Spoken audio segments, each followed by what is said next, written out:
বিশ্বনবী বিশ্বনেতার প্রতি জানাই দরুদ ও সালাম সাল্লাল্লাহু আলাইহি ওয়াসাল্লাম।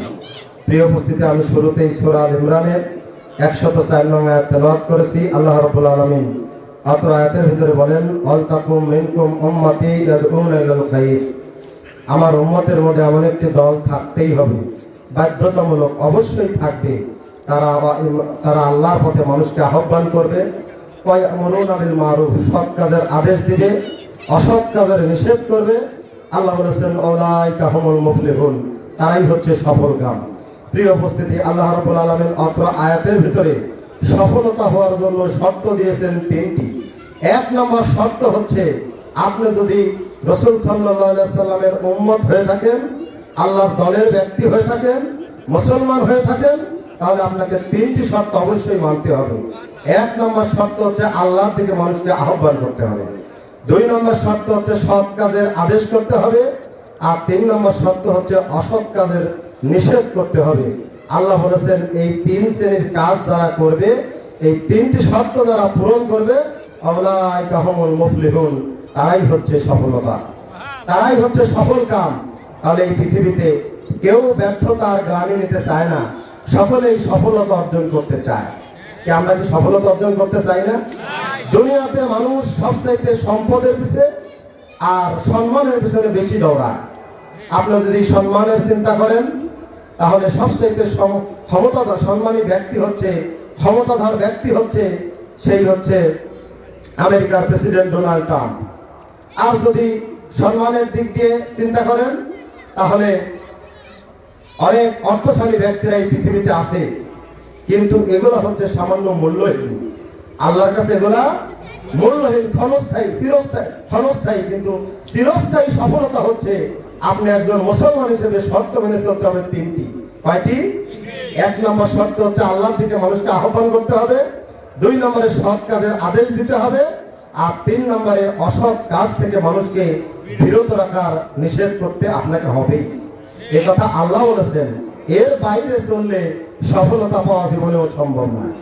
আপনি নিজেকে যদি আল্লাহর পথ থেকে বিভিন্ন পথে পরিচালিত করেন, আল্লাহ বলেছেন, অন্য পথে যদি থাকো, অন্য মতে যদি থাকো, ইসলামের পথে যদি না থাকো, তোমার কোনো কিছুই অফিল আখিরাতি মিনাল খাসিরিন, তোমার কোনো আমল, কোনো ইবাদত আমি আল্লাহর দরবারে গ্রহণ করা হবে না। প্রিয় উপস্থিতি, এই জন্য আমাদের সকল কাজ কর্ম, সকল কিছু চিন্তার পরিশুদ্ধ অনুযায়ী করতে হবে। কেননা আমি একজন মুসলিম। আমার চলা বলা, কথা, কাজ, সমাজনীতি, রাজনীতি, ব্যবসা নীতি, অর্থনীতি, পারিবারিক নীতি, সামাজিক নীতি, সকল কিছু ইসলাম অনুযায়ী আমাদেরকে হতে হবে।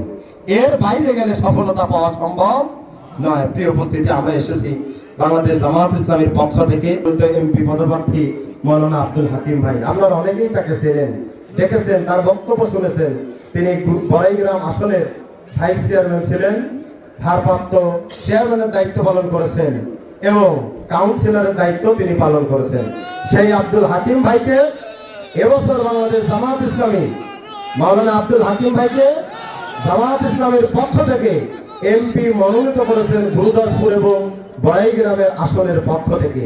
প্রিয় উপস্থিতি, আমি যে কথাটি বলছিলাম প্রথমেই আপনাকে, যে সফলতা পেতে হলে সৎ কাজের আদেশ দিতে হবে, অসৎ কাজের নিষেধ করতে হবে।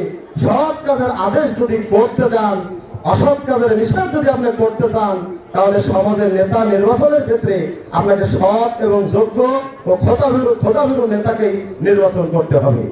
এর বাইরে যদি অসৎ, অযোগ্য, দুশ্চরিত্রহীন, লম্পট এবং সমাজের সম্পদ দ্বারা গ্রাস করে খাওয়ার মহা সিদ্ধান্ত নিয়ে সামনের দিকে আগাচ্ছে, এদেরকে যদি আপনারা রাষ্ট্রীয় ক্ষমতা হাতে তুলে দেন, এদেরকে দ্বারা সৎ নেতৃত্ব প্রতিষ্ঠিত হওয়া জীবনেও সম্ভব না।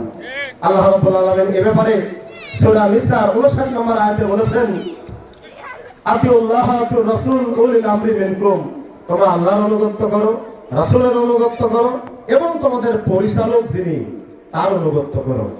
পরিচালক, নেতা যার আনুগত্য আমি করব, সে কেমন সেটাও আমার একটু দেখার বিষয় আছে।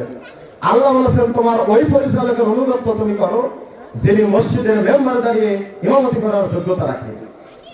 যিনি মসজিদের ইমাম না থাকলে ইমামতি করার যোগ্যতা রাখে, মসজিদের মেম্বারে দাঁড়িয়ে খুতবা দেওয়ার যোগ্যতা রাখে এবং কোনো ব্যক্তি মারা গেলে তার জানাজা পড়ার মতন যোগ্যতাও তিনি রাখেন।